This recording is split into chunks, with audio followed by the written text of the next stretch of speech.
Welcome to the Transforming Trauma podcast. Transforming Trauma is presented by the NARM Training Institute. I'm your host, Emily Ruth, and I'm so glad you've joined us today. Hi, Transforming Trauma listeners. Do you want to join the international NARM community in support of trauma-informed care? If so, please consider joining us to become trained in the neuroaffective relational model. We are excited to offer 2 starting levels of professional trainings designed to support those of you working with clients or populations dealing with the effects of adverse childhood experiences and complex trauma. The Level 1 online NARM Basics training is a psychoeducational training designed for helping professionals in a variety of fields, such as mental health professionals, substance abuse counselors, educators, doctors, nurses, other healthcare providers, coaches, and more. The Level 2 NARM Therapist training is a comprehensive clinical training designed for licensed mental health professionals, as well as current mental health graduate students and clinical interns and trainees. For more information on these NARM trainings and to apply, please visit www.narmtraining.com/schedule.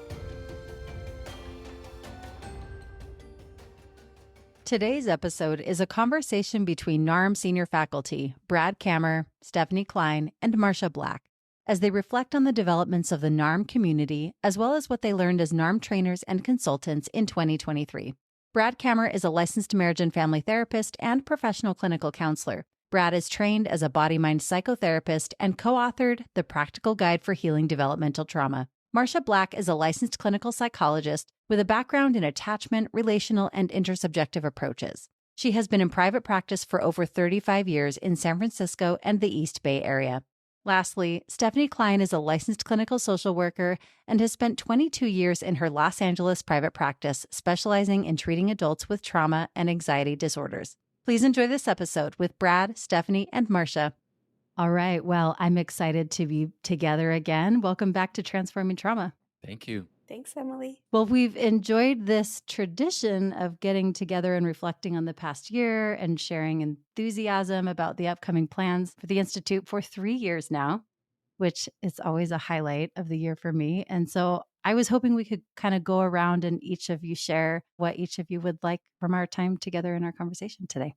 Brad, can we start with you? Sure. Happy to start. First of all, just a pleasure to be with the 3 of you. And yeah, it feels like a tradition that we get to be together. And there's something about for Stefanie, Marcia, and I being the NARM faculty in North America that we're holding the training programs, we're holding and teaching the levels 1, 2, and 3, the training programs. And the community continues to grow and our roles continue to grow and evolve. And it's just fun to kind of reflect on this year and be together and envision what's coming next. All right. Thank you. You want to go, Marcia? Sure.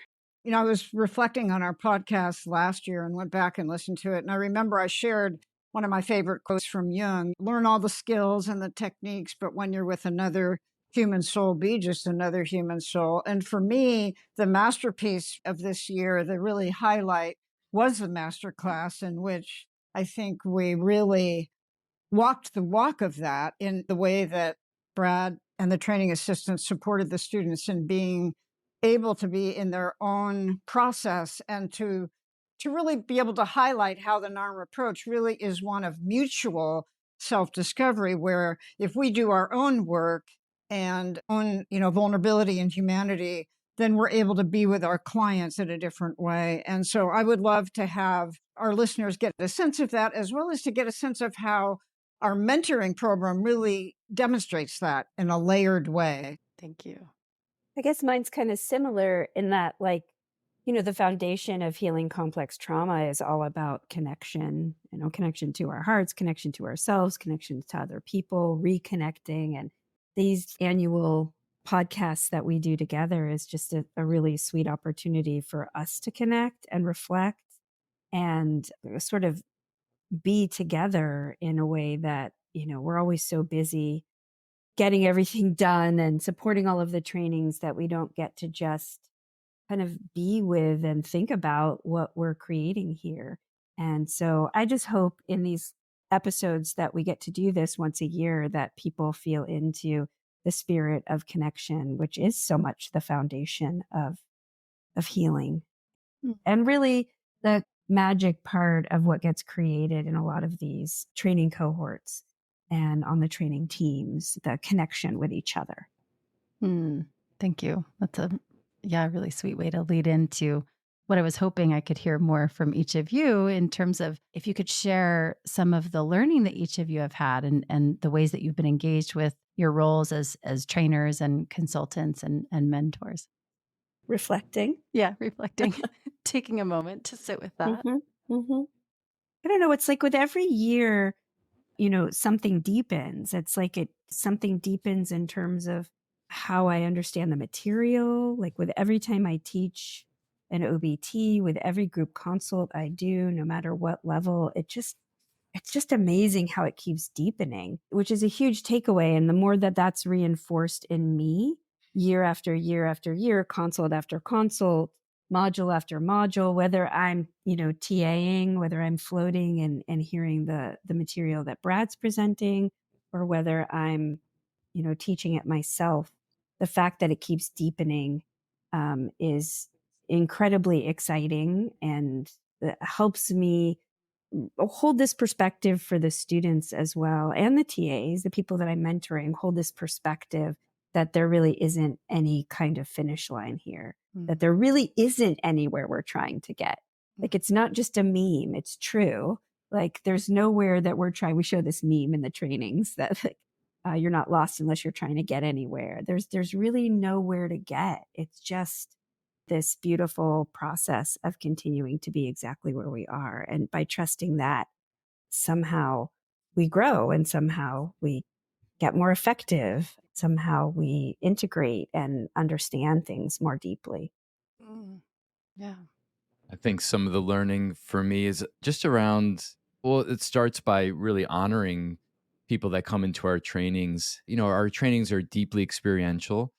So people are bringing their own experience into the trainings and just honoring the courage, the vulnerability, the willingness to really engage in the learning from the inside out. There's so many trainings out there that you could take that you learn all the skills and you learn the protocols, but NARM is a depth-oriented, somatic-based model that really requires us to embody it and to be in the experience of it. And every year when we do this reflection, I just think to all the experiences the three of us have had this year of sitting both in groups and one-on-one with students and participants, and just all the different learning that happens for them, for their clients, for us as the instructors or the consultants. And just what a wonderful gift to be part of a community of people that are just willing to be open to that level of learning and depth and connection and being in the messiness and the unknown and the discovery process.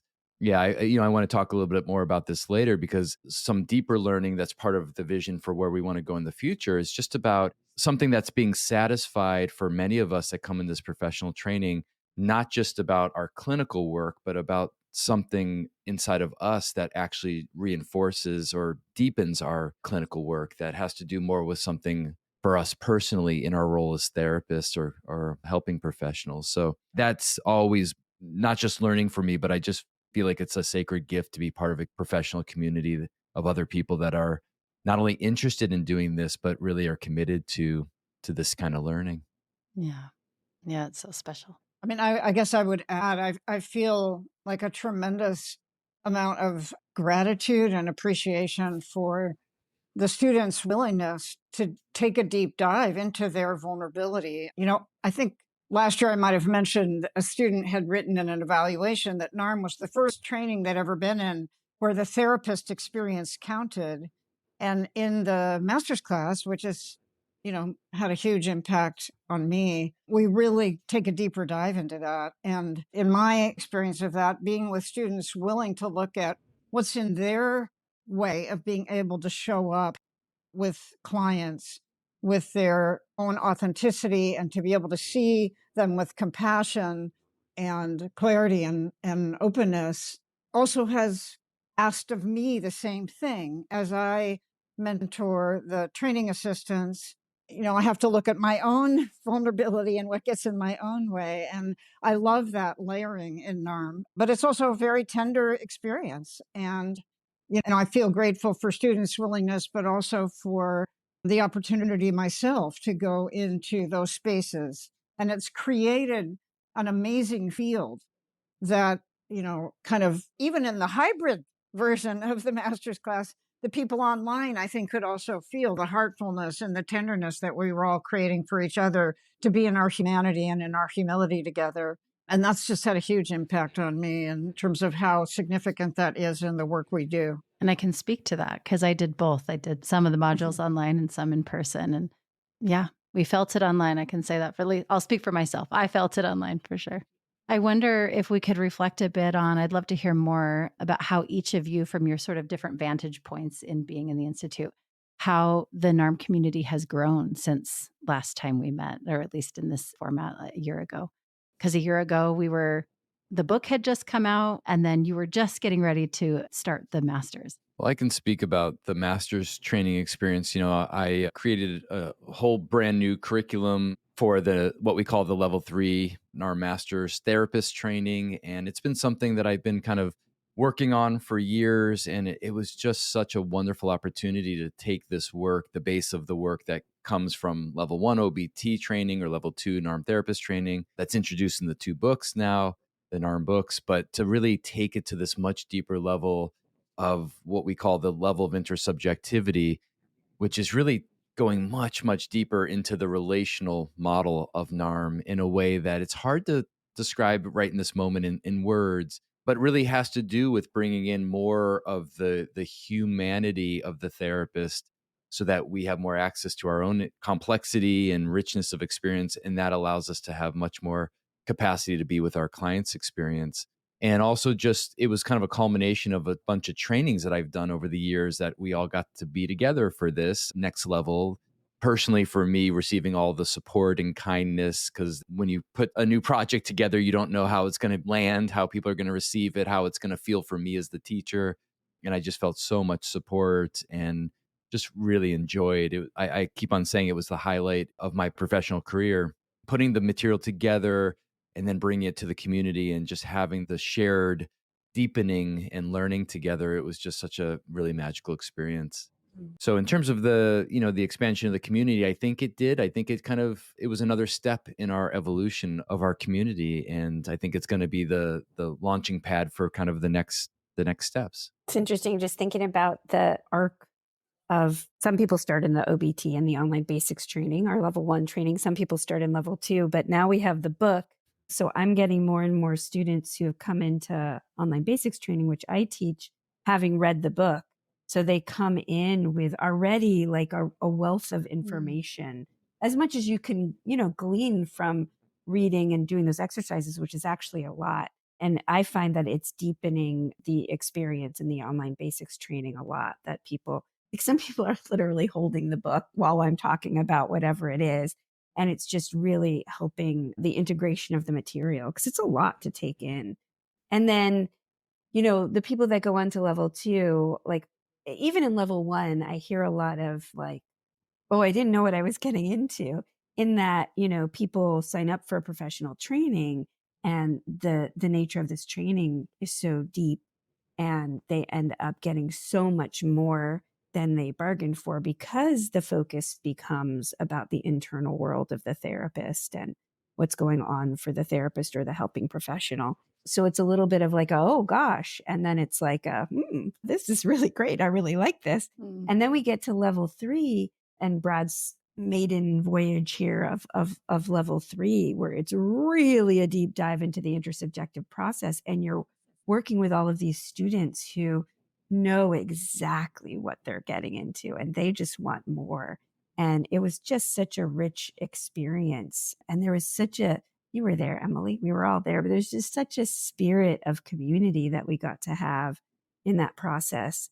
So I don't know if I'm really answering the question about the way the community is changing and growing, but I'm just really kind of reflecting on the arc of the process for people who start at level 1 and level 2 and then keep going. And kind of like what Marcia was saying earlier in terms of people's willingness to really explore themselves and to see that as the avenue to being more professionally effective. And there is so much buy-in and openness to that at level 3. And the transformation that we got to witness as a result was just really remarkable and yeah, Yeah. powerful. You know what? I think what I would speak to in terms of the NARM community from my role is the community of our training assistants. You know, one of the things we talk about in the training is educational trauma. And I mean, it's rare for me to come across somebody who hasn't had some of that in their experience. I certainly had it. And so we, in our trainings, we do try to create a model where we can support people and feeling like it's okay for them to show up and be themselves and be in the learning and you know, not feel like they're worrying about making mistakes. And then we have this wonderful, generous community of training assistants that also have the same histories around being observed, being guided, being mentored. And we've really done a lot to create a kind of model of being with rather than being the expert. And from that place, I feel like we've really supported a training model that all the way through is layered with love and support. You know, I pulled a few quotes from some of the training assistants where they've said things like, "You invited us to show up in our humanity, heartfulness, and complexity in ways I haven't experienced anywhere else.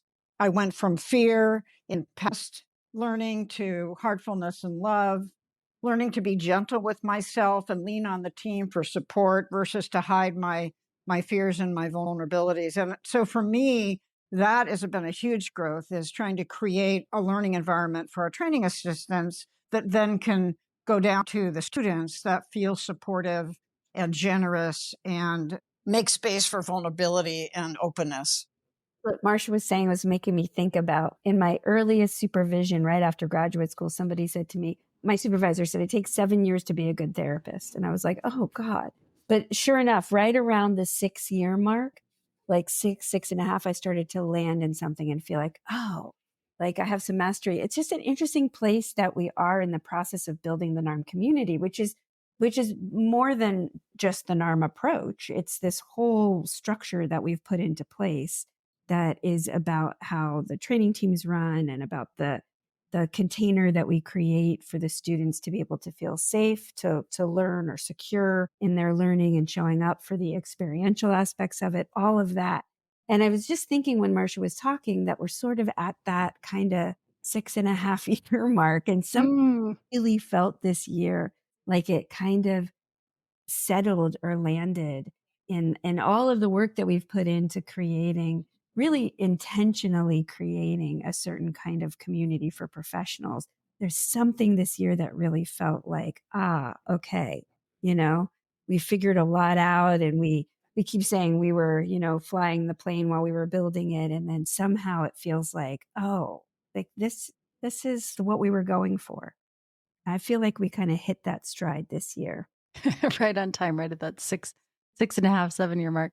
I'm curious, Marcia, just from what you were sharing earlier, I'm curious if there's any highlights. You brought that quote in, but I wonder if you have any other, you know, moments of interacting with the TAs or with any students that might kind of illustrate some of that learning and the growth edges that you were describing. You know, actually, what I would speak to is my own experience. And, you know, coming off of what Stefanie was saying, I feel like what we've created here, the depth of what we created, has also made room for us to be in our own vulnerability and humanity. And as a community and as a team, I think it's been, for myself, I will just speak, much more possible for me to show up with my rough edges. And I mean, there was a moment even in the first module where you know, something had come up for me and I thought I'd made a mistake or something.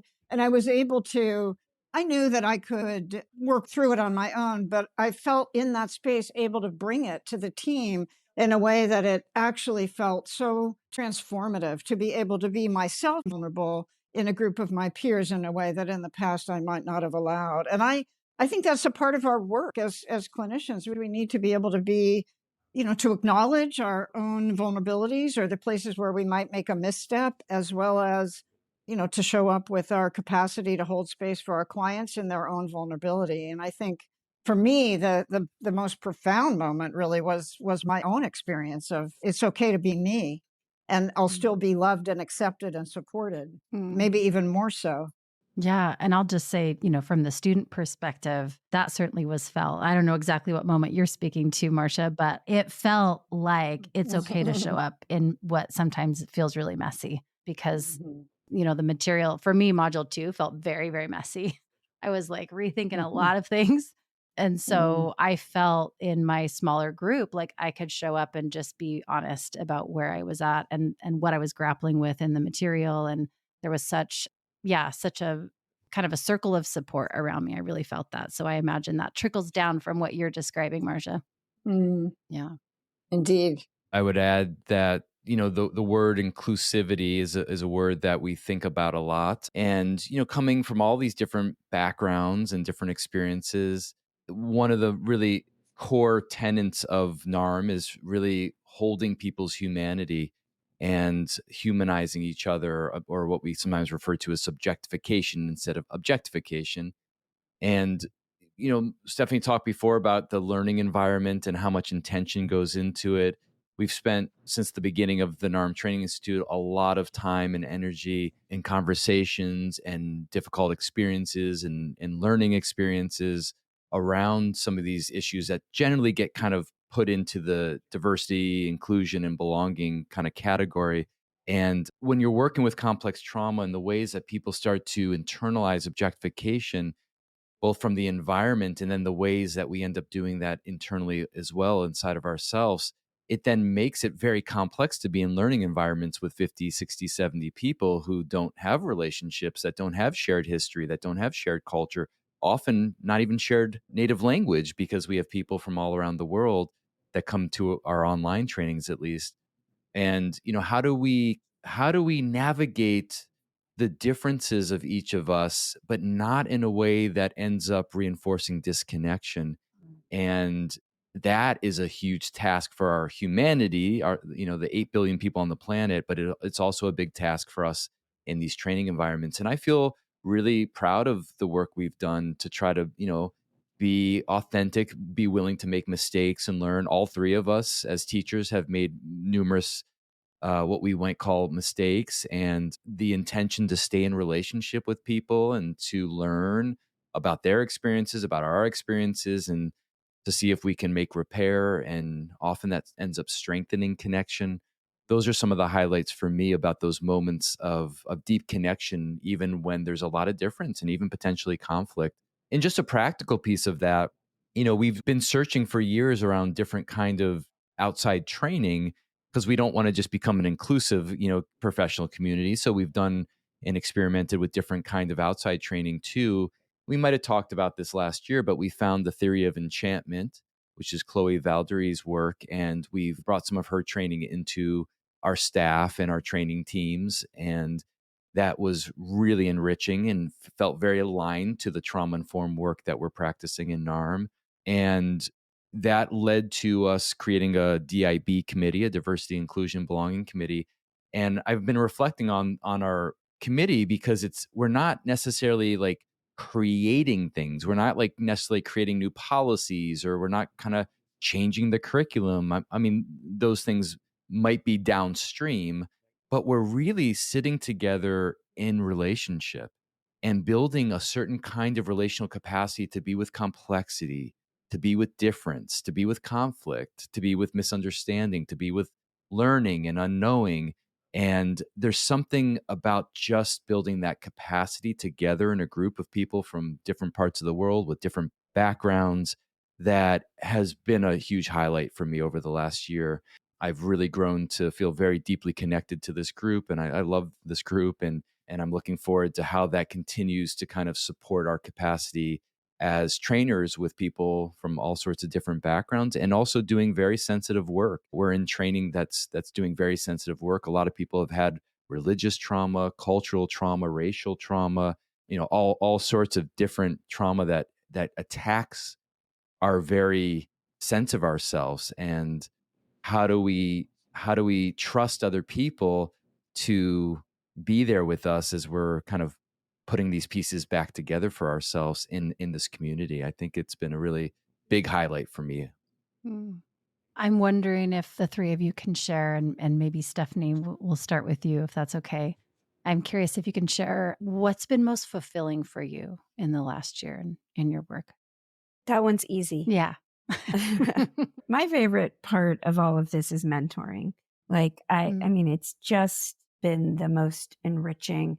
I mean, I guess mentoring is teaching. And, when I'm in a situation, whether it's a small active coaching group or a group case consult, even the larger group case consults, where I get to be working more directly with somebody and spending a little more time in my curiosity about their experience and really bringing the things we're teaching in NARM into the mentoring process to teach NARM. Like that to me is the sweet spot when we're being NARM in the process of supporting people to integrate NARM. Like there's nothing better. And I look forward to doing much, much, much, much, much, much more of that. Beautiful.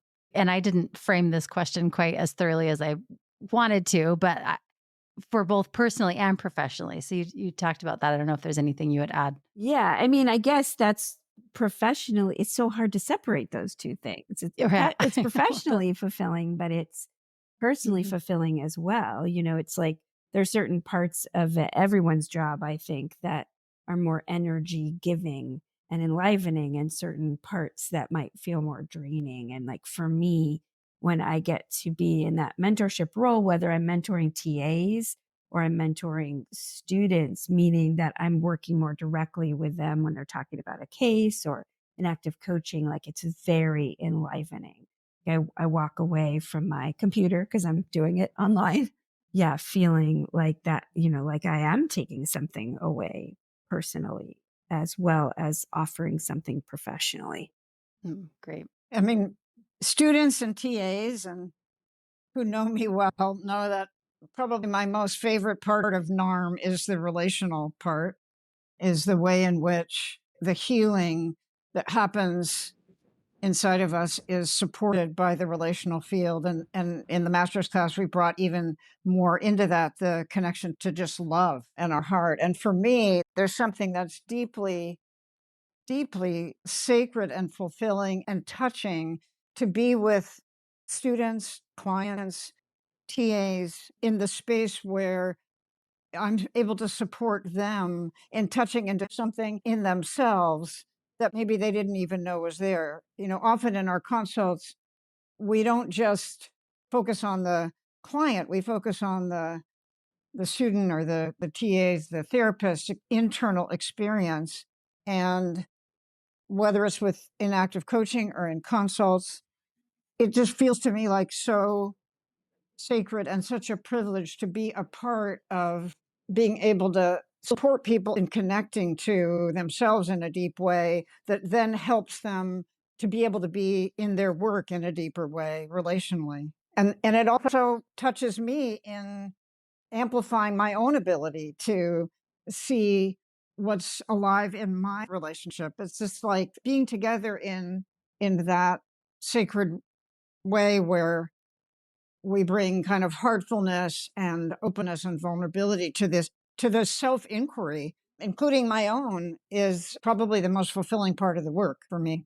There's some deep connections that can happen when we're supporting people and touching into those places in themselves that they might not have even known were there. I'm going to piggyback off of the word Marcia's used, which is connections. For me, personally, connection, just even this connection here with the four of us and the connections from all the different trainings this year and all the different consult groups and all the different demo workshops and webinars and all the different things we've done this year together as a NARM professional community. I just enjoy each one of them. I enjoy each different experience, and they all have different, all three of you know, every group has a different personality, and you just don't know what you're getting into. And that's part of the fun of it, of just like really surrendering to all of the complexity and the different ways that people show up, and that how that ends up becoming a group personality as well. So I just love the connections, and that's very fulfilling for me personally. And professionally, I think just continuing to go into greater depth into the model. I love teaching, OBT and level 2, but it was very fulfilling for me to start to really go to where I've been waiting to go for a long time. And you can't just jump there. I mean, we have to kind of build the platform that we can start to go into it, because it's for many people, it's uncharted territory. It can be kind of scary territory. And at the very least, it's not territory that you really can do on your own. It really is designed to be in relationship, and even better that we get to do this together in a community, so that the depth of the work that we've been able to continue to create and to deepen into. I just love being part of a community that other people are interested in that and want to participate and share in that. What's been the most challenging thing? Who would be willing to speak up to the most challenging thing for this year? Stefanie, you're leaning in. Yeah. Wow. Okay. What's the most challenging thing? I mean, there are so many challenges. I don't have an answer yet. I can save you here for a moment here, Stefanie. Okay, good. I'll keep thinking. Because I'm going to use Stephanie's kind of analogy about the 6.5 year kind of process. It's like sometimes what's so interesting is like right when you're kind of solving one big thing, it's like then the next thing becomes available Mhm. to you, and that's part of this unfinished, discovery process that we're always going to be on. It's like in some ways, there's a saying. Sometimes this gets used in a not nice way, but it's like, God gives you what you have the capacity to deal with. And sometimes that's used in a kind of blaming or whatever. But if you take it just at face value, I mean, the idea of that is that like once you have a certain capacity, now you have the ability to deal with the next challenge ahead of Mhm. you. And then you're going to kind of meet that challenge, and then you're going to develop new capacities from that challenge. And then you get to the next level. And I think that for me, we've definitely been in that this year. We were kind of a startup training organization. All of us have had some experiences in other training organizations, but none of us had experience running a training organization, which is a whole different experience. We're all therapists and teachers. We're not business people and academic advisors and stuff. And so we've been learning on the fly. There was a lot of pain points along the way. And I think Stephanie's right. I think we really kind of hit a certain place in the last year where things started to settle, and that then opened up the next kind of part of our process. And so, how we navigate some of the organizational changes, the programmatic changes, bringing on new folks. I mean, all of that expansion stuff is also really wonderful, but also challenging.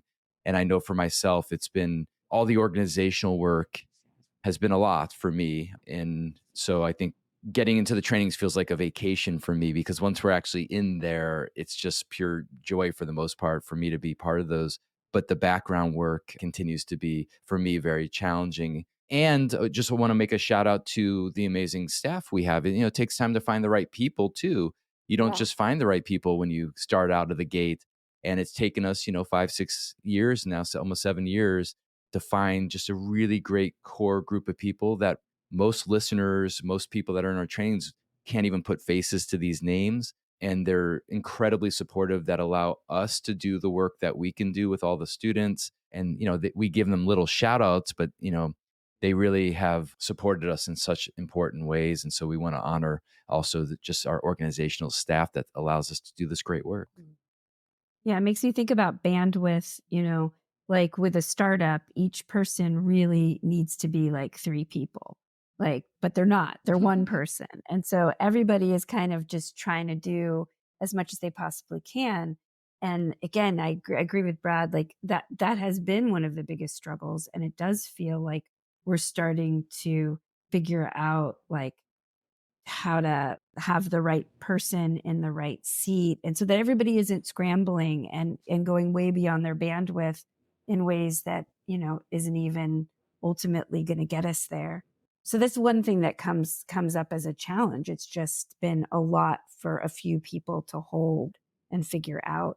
Yeah, there was something else I was going to say beyond bandwidth. Oh, we have all this intention and are really thinking hard about the way we want to design things, but then real learning happens by like hitting walls.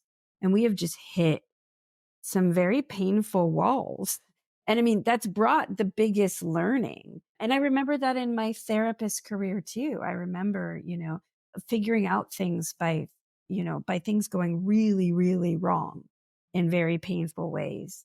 And we've had a lot of that in this process. And it's very unpleasant when it's happening. But every time we've come out the other side and we've learned something really, really important from it. Yeah, it's not about getting into the specifics of it. I think what I'm talking about is pretty much true for any organization that's trying to find itself. You're gonna really hit some walls, and sometimes you hit them hard. Yeah.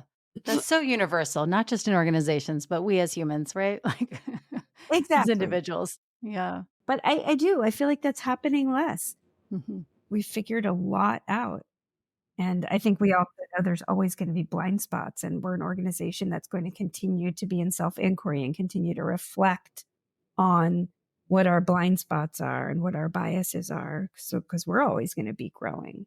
Well, and if it's okay if I share just from what I witnessed in that third module of the level 3, it's cool to watch the three of you. And I know that there's so many layers, like there's so many more people that are sort of behind the scenes, but it's cool to watch the three of you support each other and sort of give each other heads up. Like, I see this, I see that, and helping each other learn. It takes a village. It takes a village. I love it. Yeah. I was going to just reflect on something you just said, Emily, about the three of us, because it's like in a family system. I mean, if the parents have a relatively secure relationship, you can withstand a lot, actually. Mm. You can really create a buffer for the children. I mean, it doesn't mean they're still not going to be impacted, but you can really create a lot of security. And, this could sound to listeners like a rosy thing, but people really don't understand how much Stefanie, Marcia, and I really support each other. We've gone through a lot of really hard stuff together, personally, collectively, between the two of us here or there. And, if we're going to walk the talk, it's about how it lives within us as the leaders of this organization. And these two people here that I'm sitting here with, besides you, Emily, we've really walked through the fire, and we're still arm in arm. And, we talked a lot. It was very touchy feely about how much we love each other and care about each other, and how much our relationships have impacted us both professionally and personally. But I think that also comes through, because I know I've been in a lot of training organizations over the years, and I've been, in a lot of different environments. And I do think, things trickle down from the top. And so when there's like lack of transparency, or when there's like not practicing what they're preaching, or, all that kind of stuff, people do feel it, even if they don't know. And so even within all of the different challenges we've had, I just feel so deeply grateful for the relationship and the strength of our relationship, the three of us. Yeah. I was just going to say, I feel proud of some of how we've really handled some really challenging situations. I'm thinking about one where Stefanie and I were in a training, an OBT, and, there were some really kind of tender, challenging questions that got brought to us in the Q&A. And we took so much time afterwards to go back and look at, how did we handle that? What was going on for us? What might have gotten in the way of us being able to respond in the way that we wanted to? And then we talked to Brad, and then we all looked at together, and then we're able to really come back and show up in a different way. And, some of the challenges that I think of are really more my own challenges, that when I hit up against a place in myself where something is, a pain point, and then to have the opportunity with Brad and with Stefanie to look at that, to have an honest and kind of supported inquiry into what's going on with me, then allows me to come back into it with just a lot more capacity. And I feel like, that is a way we really walk the walk of what we teach. Yeah. My observation was just what I was trying to capture with my words, and I don't know that it's totally possible to do that. But like you said, Brad, we may not know the specifics, the trickle down, but we do feel it in the field, like the support that each of you have for each other, that connection, and the way that you all have each other's backs, and how that impacts the Institute and TAs and students and all of that. So yeah, I'm very appreciative of the work that you all have clearly done to have that kind of support for each other. Well, you guys are talking about it. I'm having kind of like a highlight reel in my head of like my worst moments. And like every time I have one of my worst moments, if I go to Brad, if I go to Marcia, I just get support. Yeah. Like my worst moments are met with complete support. Yeah. And It's all the difference in the world. I came across a quote. You both know that I love quotes. This was a James Baldwin quote, and it feels really appropriate in this moment. He says, "The longer I live, the more deeply I learn that love, whether we call it friendship or family or romance, is the work of mirroring and magnifying each other's light. Gentle work, steadfast work, life-saving work in those moments when life and shame and sorrow occlude our own light from our view, but there is still a clear-eyed, loving person to beam it back. In our best moments, we are that person for one another." Beautiful. Feel like we are that people for one another. Mm-hmm. I wonder if in our remaining time, can we talk a little bit about what's coming up, looking ahead to 2024? It's always exciting to kind of look forward to the next year and kind of mark the completion of the year. This is why it's really fun to do this. And yeah, we have some exciting changes and updates and, new ideas that we're going to be sharing with the professional community. I think one of the things that Marcia, Steph, and I have really kind of, sometimes these things just happen organically.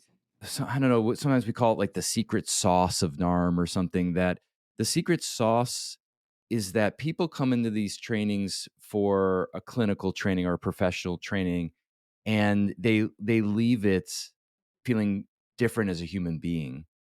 And so I think the secret sauce is that we're really more and more interested in the inner development of the human that's in the role of a therapist or helping professional. And if you think about it, I mean, I've taught undergraduate programs, I've taught graduate programs. This is what generally brings people into this field. They're not coming into it to make a lot of money. That's not why people come to become, mental health professionals. They come because they're interested in the inner world of humans. And then unfortunately, we don't get that fulfilled. We're not like our education, our training, usually our early work experiences in the field, they don't reflect that.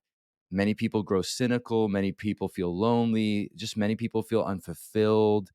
And then they just kind of rely on what they're doing to kind of continue with their career. But there's something often that they know that they're missing.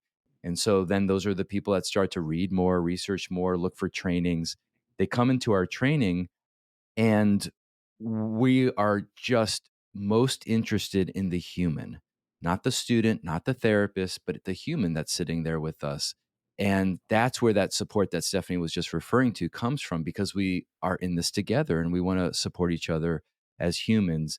And I think about three different levels. I think about the personal level of development, the relational level, the interpersonal level, and then the transpersonal or the spiritual.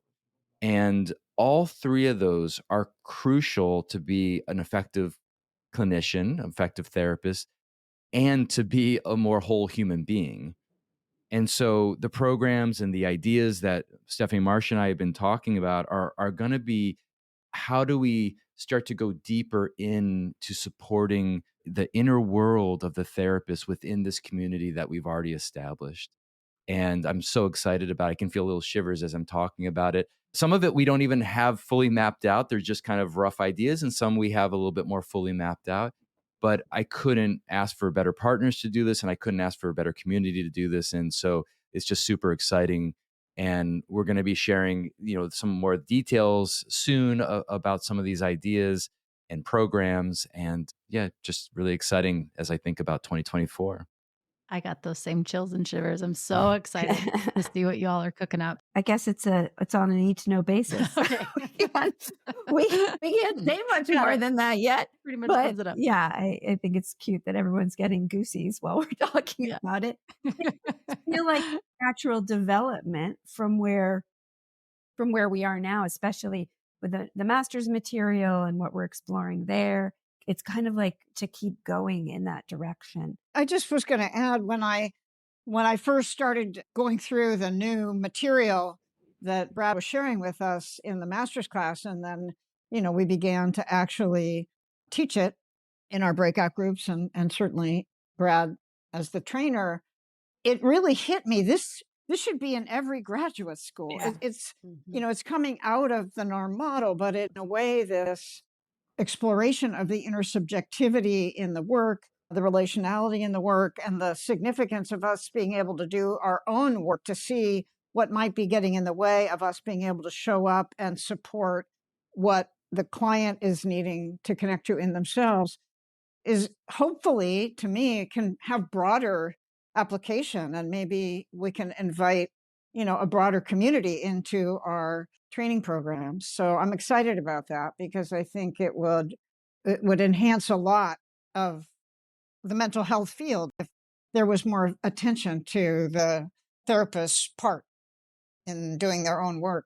And I want to just add, I've been saying this recently, people have heard me say this, but this inner work, this inner development, it doesn't belong to NARM. It doesn't belong to any psychological or spiritual or religious model. It belongs to us as humans. And it's wonderful to have frameworks that feel aligned for us and communities that feel aligned for us. But at the end of the day, it's important because it's very easy to get dogmatic about it. And I can imagine a listener listening to this that's not part of our community, and it could, it might sound a certain way, but it's not about the model. It's not even about the community. Those are just vehicles for us to access something that's there waiting to be accessed. And there's many other pathways to it. We're not saying that this is the only psychological model or pathway, but this is the one that we're excited about, that we're going to be continuing to develop. Awesome. Thank you, Brad. Well, I want to thank each of you for making the time. I know coordinating everyone's schedules is a big deal. So thank you for spending this time together. And is there anything else before we end off? Yeah, I think the culmination of everything we've been talking about is, we're living in a time right now where there's just a lot of disconnection.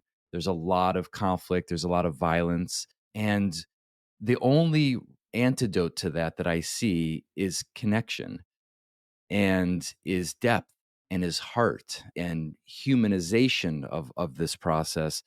And again, there's different pathways to get there, but the outer world that we're living in is reflecting the inner world of all 8 billion people on this planet. And so, sometimes this comes up in trainings because people feel like, they're not doing enough for the world. And we often end with this in these conversations, but it is such a deeply activist approach to be doing this inner healing work with clients, because they are then changing their inner world in a way that then impacts and reflects out to the outer world. And no policies or no dogma can change those inner states. It's not that we want to shy away from making the changes that are going to support humans, but at the end of the day, the change has to come from the inside out. And so I look at this as a deeply human rights process that we're really helping through psychotherapy, which is our specialty, humans to go out back into their families, to their communities, to their culture, to their religion, to their societies, and be organized differently internally so that we can bring greater organization into the world. That's just really my deepest hope here for what we're doing. So yes, it's a professional training, and we're hoping people will get much more effective as therapists for working with complex trauma. But at the end of the day, it really is a vehicle for hopefully deep personal and collective transformation. Love it. Well, thank you each again for this New Year episode, reflecting and looking forward to the future. I appreciate all of you. Thank you. Thank you, Emily. Thank you. Thanks so much for joining us for today's episode. To find more about our guest and their work, check the show notes or visit us at narmtraining.com/transformingtrauma. Are you working with clients or populations dealing with the effects of adverse childhood experiences and complex trauma? If so, we invite you to consider joining us to become trained in the neuroaffective relational model in support of trauma-informed care. We are excited to offer psychoeducational and clinical trainings for a variety of mental health professionals. For more information on these NARM trainings and to apply, please visit www.narmtraining.com/schedule. Thanks to Andrea Klunder and the Creative Imposter Studios for producing and editing, to Tori Essex for our album art, and to Brad Kammer for the creation of this podcast. We look forward to building community, connection with you, and changing the world by transforming trauma.